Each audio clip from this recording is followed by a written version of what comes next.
Hey everyone, it's me, Arthur Kade, and the last time I saw this wonderful lady, we were in the building that was named after you. We were at the US Open, and tonight we're here at the Jefferson Awards. Tell me about being here. What brings you here? Well, tonight they're honoring me with the Life Achievement Award, which means generally you're very mature by the time because lifetime means you've had to live for a while. So I'm fortunate I'm still alive. I'm happy, feel young. So it's a real privilege, and it's, I mean, the Jefferson Award Foundation is about, the gold seal of public service.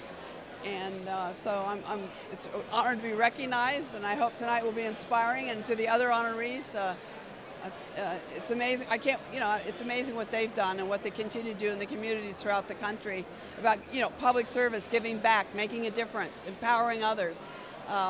So it's exciting, and it's an honor. Every award is an honor, and a lot of people act like they're not, but they really are. And it takes a lot of effort from organizations. And tonight's an important night. It's probably a fundraiser, and it's good that we all come together and stay connected. You're one of the few people who have not only enjoyed a legacy on a court, but also off the court, just equally, if not even more off the court.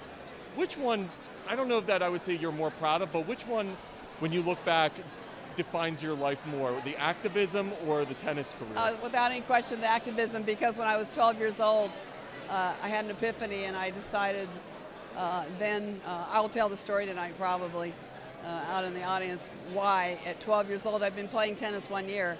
But I knew if I could become #1 that I'd have a chance to help others and make a difference not only in my sport but in the world. I was hoping. That was, and I made a commitment to fighting for equal rights and opportunities for men and women, boys and girls the rest of my life.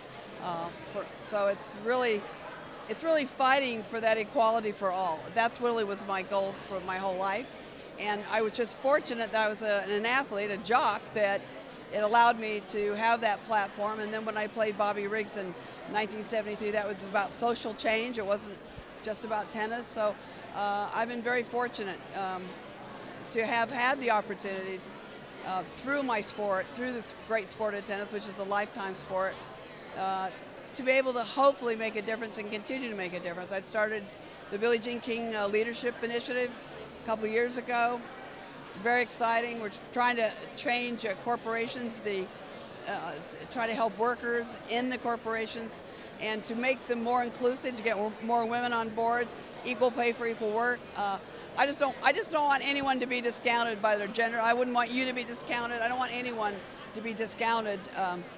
I want everyone to matter and know about inclusion and celebrate our differences, and be good to each other. So I'm very idealistic. I haven't changed, Arthur, that's who I am.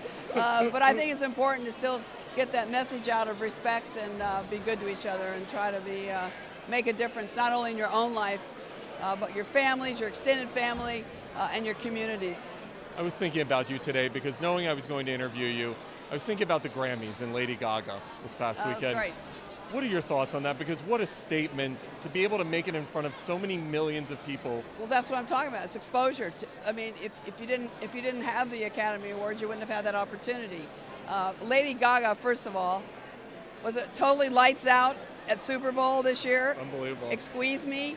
She is unbelievable. Lady Gaga, and she wants to do good work. She really cares about bullying, about abuse. I mean, I've had a discussion with her. I've listened to her and how important it is to her. She's worked with the White House on bullying. I mean, but she's in a wonderful position because, first of all, there's so much more exposure today with social media, with traditional media, and to get your word across. But it's also more cluttered sometimes. But that night wasn't cluttered at the Academy Awards when got up there and all these abused people were there with her to make that statement that, we can't stand for abuse. We've got to, that's what I'm talking about, being good to each other. It's like, it's a no-brainer. And a lot of it starts in the home. How does a caregiver or a parent or a guardian act? How do they act? Because a child watches somebody act, not what they say.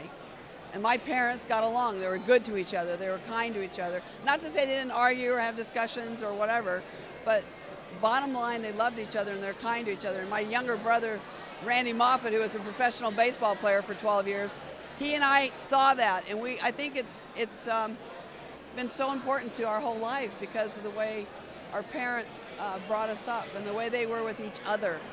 You know, they were a testament to, not all the time exactly, but they loved each other. Like, they never went to sleep at night angry with each other.